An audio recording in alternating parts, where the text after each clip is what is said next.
Welcome all the students. I am Vikas Abhang from कॉमर्सेस।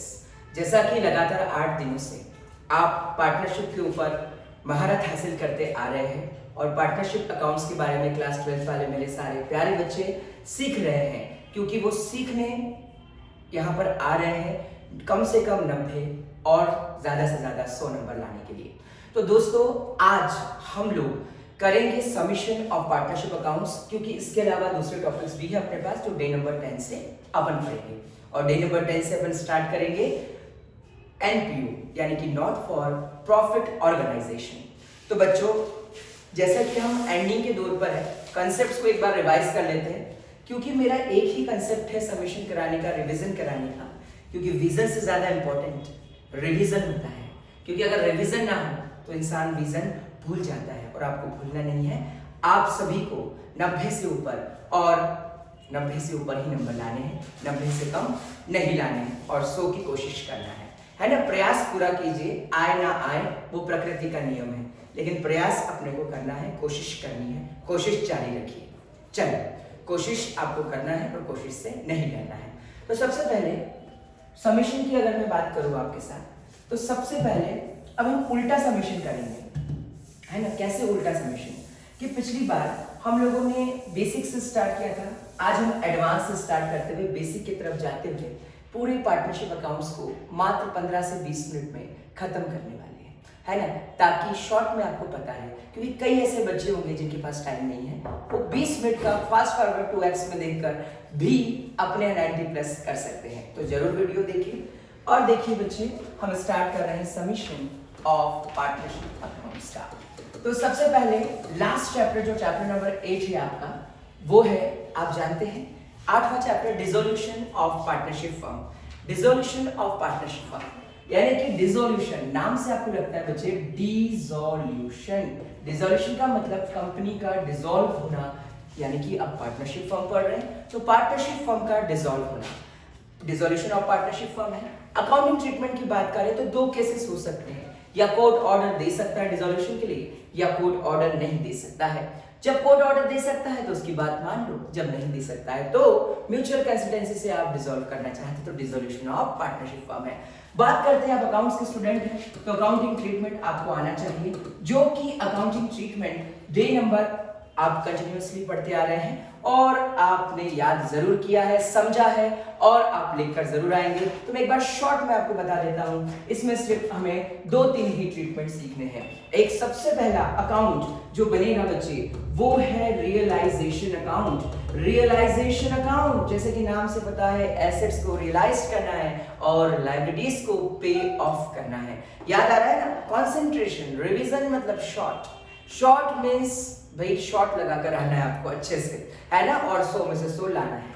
देखिए, अब आपने बोला accounting treatment realisation account. Second, आपको इसमें बनाना है पार्टनर्स का कैपिटल अकाउंट, और थर्ड आपको बनाना है कैश अकाउंट। और इसी के साथ क्लोज आपके हो गए अकाउंट्स, और आपका कैश अकाउंट हो गया टैली, और आपका खत्म होगा डिसोल्यूशन ऑफ पार्टनरशिप अकाउंट्स। चलिए आगे, नेक्स्ट फ्लैशबैक में आते हैं। फिर हमने पढ़ा इससे पहले डेथ, और डेथ का एग्जीक्यूटर का अकाउंट आपको बिल्कुल नहीं बनाना। फिर आते हैं रिटायरमेंट पर। रिटायरमेंट में एक कॉमन अकाउंट पड़ा जिसे हम कहते हैं रीवैल्यूएशन अकाउंट, और रीवैल्यूएशन अकाउंट के लिए अलग से प्रैक्टिसेस हम पिछले के डेज में कर चुके हैं, है ना। और आपको याद नहीं तो पिछले के लेक्चर्स जरूर देखिए। पार्टनरशिप इतना आसान चैप्टर नहीं है, अपने आसान बना दिया है, और आपको रिवीजन जरूर करना है और टारगेट करना है कि भाई 11 साल 9 महीने जो पाप किए, अगर उसको पुण्य में बदलना है तो ये 3 महीने पढ़ लो और मई में पेपर देके आ जाओ और पास हो जाओ, वो भी ऑल इंडिया रैंक के साथ, है ना,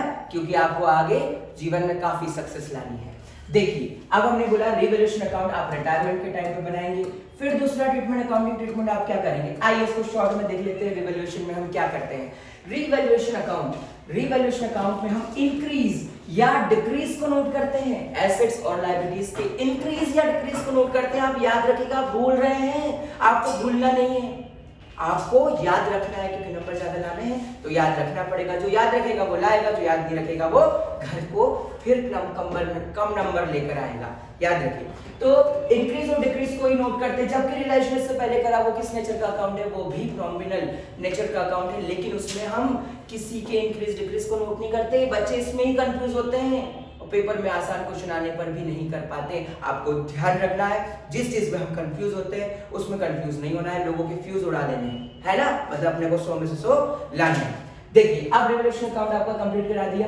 नेक्स्ट पार्टनर्स कैपिटल अकाउंट आप रिटायरमेंट के टाइम बनाएंगे। और रिटायरमेंट क्या होता है? रिटायरमेंट ऐसी सिचुएशन होती है जब भाई सपोज मान लीजिए आपका एक फ्रेंड है मिस्टर एक्स यूएसए में गया था सीए करने, है ना, लेकिन वहां पर उसने कर ली अरेंजमेंट, है ना, यानी कि एंगेजमेंट। तो एंगेजमेंट हो गई, अब बोले भाई भारत आने का उसका मूड ही नहीं हो रहा है, तो बोले क्या पार्टनरशिप फर्म जो भारत में कर रहा है क्या करना है? बोले आप भाई रिटायर होना चाहते हो, बुढ़ा तो नहीं हुआ लेकिन मुझे कोई मिल गया। अब कोई मिल गया तो फिर वहां वो क्या हो गया, आपको पता ही है, ऋतिक रोशन है ना, थोड़ा सा कम दिमाग का हो गया। तो अब मूवी वाला, हम ऋतिक रोशन को गलत नहीं बोलते। देखिए अब पार्टनर्स कैपिटल आपने अकाउंट बना लिया बच्चे। अब नेक्स्ट आते हैं एडमिशन पर। उल्टा चल रहा है अपना, उल्टा, क्योंकि देखो ए से जेड तक तो सभी को आता है, लेकिन जिसको जेड से ए तक आता है वो दुनिया पे राज करता है। ए से जेड वाले क्या है पता है आपको? ए से जेड वाले जो है वो काम करते हैं, एम्प्लॉयमेंट करते हैं, लेकिन जेड से ए वाले लोग जो है वो दुनिया को चलाते हैं, दुनिया उनको नहीं चलाती। देखिए आइए अब नेक्स्ट अपन एडमिशन पर आए। एडमिशन में क्या क्या मेन प्रॉब्लम्स होती हैं, क्या क्या मेन ट्रीटमेंट्स होते हैं और क्या क्या मेन चीजें करते हैं, क्योंकि याद रखिए मेन ही याद रखिए, लोग प्रमुख याद रखते हैं, है ना। देखिए अब सबसे पहली बात क्या होती है, मेन चीजें आपको पता है। सबसे पहले हम क्या करते हैं? Treatment of change in profit sharing ratio. भाई नया रेशो निकालो, न्यू रेशो अगर बांट रहे तो। फिर उसके बाद क्या करते हैं? सबसे मेन इंपॉर्टेंट चीज, ख्याति के लिए मरा जा रहा है इंसान, यानी गुडविल के लिए। गुडविल का ट्रीटमेंट करते हैं एज पर एज 26। पहले एज 10 में होता था, कंफ्यूज मत होना, अब एज 26 यानी कि अकाउंटिंग फॉर इंटेंजिबल एसेट्स में हो रहा है बच्चों, है ना। नेक्स्ट उसके बाद तीसरा ट्रीटमेंट हम क्या करते हैं? रिवैल्यूएशन अकाउंट, एसेट्स और लायबिलिटी का रिवैल्यूएशन। कोई अनडिस्ट्रीब्यूटेड रिजर्व्स है या प्रॉफिट्स है तो उनको बांट देंगे रेस्पेक्टिव, अगर लॉस है तो बांट देंगे और प्रॉफिट है तो भी बांट देंगे, क्योंकि वो भी किसको बांटेंगे? ओनली ओल्ड पार्टनर्स को। याद रखिए एक एक चीज, याद रखिए, जिस दिन आपकी ऐसी चक्री घूम गई चालो ऑटो चैप्टर की, तो जितने नंबर का चैप्टर एग्जाम में आने वाला है उतने नंबर आपको मिलने वाले हैं। और याद रखिए वीडियो आप इसलिए देख रहे हैं ताकि आपको नंबर मिले, इसलिए नहीं देख रहे कि हाँ चलो देख लेते हैं, टाइम पास करने का टाइम अभी नहीं है, नहीं तो आप जिंदगी भर में पास हो जाएंगे। आपको पढ़ना है, आगे बढ़ना है।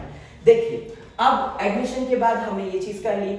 अब आप जैसे ही ट्रीटमेंट आपने कर लिया, रिवैल्यूएशन कर लिया, पार्टनर्स कैपिटल बना लिए, फिर बैलेंस शीट तक की प्रोसेस हो गई, लेकिन एडमिशन में बैलेंस शीट नहीं आना है, बोर्ड ने बोल दिया।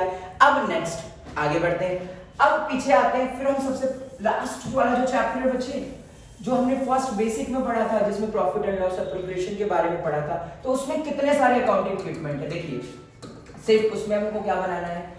सबसे पहला बनाना है profit and loss appropriation account, और आपको पता है it is also a nominal account. और आपको पता है अगर माता लक्ष्मी प्रसन्न हुई पार्टनरशिप फर्म पर तो क्रेडिट करो, माता लक्ष्मी दुखी हो गई, बोले यार क्या तुम ना हुए नहीं आज, है ना, तो क्या करो? डेबिट करो। तो याद रखना, कंसेप्ट्स को अपनी प्रैक्टिकल लाइफ से जोड़कर पढ़ो, आपके लिए दर्द नहीं दुआ बन जाएंगे। लेकिन याद रखिए अगर प्रैक्टिकल्स को आप जोड़कर नहीं पढ़ेंगे प्रैक्टिकल लाइफ से तो वो दर्द बन जाएंगे, और दर्द दिलों के कम नहीं होंगे और दुआओं में परिवर्तित नहीं होंगे। तो याद रखिए पढ़ते रहिए और बढ़ते रहिए। अब profit and loss appropriation account, इसके बाद आप क्या बनाएंगे? पार्टनर्स का कैपिटल अकाउंट। पार्टनर्स का कैपिटल अकाउंट क्या? पार्टनर्स का कैपिटल अकाउंट हमें पता है दो मेथड से बनता है, एक होता है फिक्स्ड कैपिटल मेथड और दूसरी होती है फ्लक्चुएटिंग कैपिटल मेथड। फिक्स्ड का नाम से समझ में आ रहा है, फिक्स्ड एक जगह खड़ा है मतलब कैपिटल चेंज नहीं होगी, बैलेंस ऑलवेज क्रेडिट। जबकि पर फ्लक्चुएटिंग कैपिटल का मतलब क्या है? कैपिटल बढ़ेगी भी घटेगी, मतलब डेबिट भी होगी, कैपिटल मतलब है ना क्रेडिट भी होगी। याद रखिए, दिमाग को जल्दी जल्दी घुमाइए, क्योंकि परीक्षा में पढ़ा तो सभी ने, सभी योग्य है, सभी एबल है, लेकिन जो टॉप कर लिया वही कैशेबल है ना। तो आइए अब नेक्स्ट, जैसे ही आपने पार्टनर्स कैपिटल अकाउंट बनाया, आपका वहीं पर खत्म नहीं होता काम। आपको कुछ मेन ट्रीटमेंट्स याद रखने, जैसे कि पास्ट एडजस्टमेंट में जिसमें गड़बड़ हो जाती है, आप लिखना भूल गए, है ना, तो आप लिखना भूल गए तो भैया पूरे से अकाउंट नहीं बनाओगे, एंट्री कर लोगे। फिर जैसे मैंने आपको गारंटी ऑफ प्रॉफिट का कॉन्सेप्ट बताया था कि गारंटी ऑफ प्रॉफिट कितने प्रकार की हो सकती है, तो गारंटी ऑफ प्रॉफिट को आप रियलाइज करेंगे, इसको रिवाइज करेंगे, है ना। गारंटी ऑफ प्रॉफिट को 3 टाइप की गारंटी मैंने आपको बताई थी। फिर कैसे कोई डेफिशिएंसी बेयर करता है तो उस डेफिशिएंसी को किस प्रकार से बेयर करेंगे, हम उसको कंप्लीट करेंगे। अब नेक्स्ट अब क्या और हो सकता है? हाँ बिल्कुल, आफ्टर और बिफोर का कॉन्सेप्ट। मान लीजिए सैलरी दे चुके हैं फिर प्रॉफिट दिया, दे चुके हैं तो फिर से क्यों लिखेंगे प्रॉफिट एंड लॉस अकाउंट में? फिर बिफोर का कॉन्सेप्ट, तो बिफोर ही तो होता है।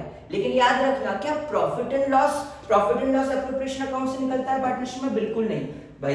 पार्टनरशिप फर्म हो, चाहे कंपनी हो, चाहे कुछ भी हो, आपको क्या बनाना है? Profit and loss account. क्या बनाना है आपको? Profit and loss account. क्या बनाना है आपको? प्रॉफिट एंड लॉस अकाउंट, क्योंकि उससे प्रॉफिट निकलेगा। फिर जैसे ही उससे प्रॉफिट निकला, फिर डिस्ट्रीब्यूशन करने के लिए जो अकाउंट बनाया जाता है वो है profit and loss appropriation account. याद रखिए बच्चे, टाइम कम है, मिनिमम टाइम मैक्सिमम यूटिलाइजेशन आपको करना है। और आप जानते हैं सब बिजनेस स्टडीज वाले स्टूडेंट हैं, मिनिमम कॉस्ट मैक्सिमम यूटिलाइजेशन। अभी बिजनेस में पढ़ रहे हो, बाद में फाइनेंशियल मैनेजमेंट में पढ़ोगे, ठीक है? तो इसी के साथ आप पढ़ते रहिए, बढ़ते रहिए। आज के लिए बहुत बहुत धन्यवाद, कल फिर मिलेंगे।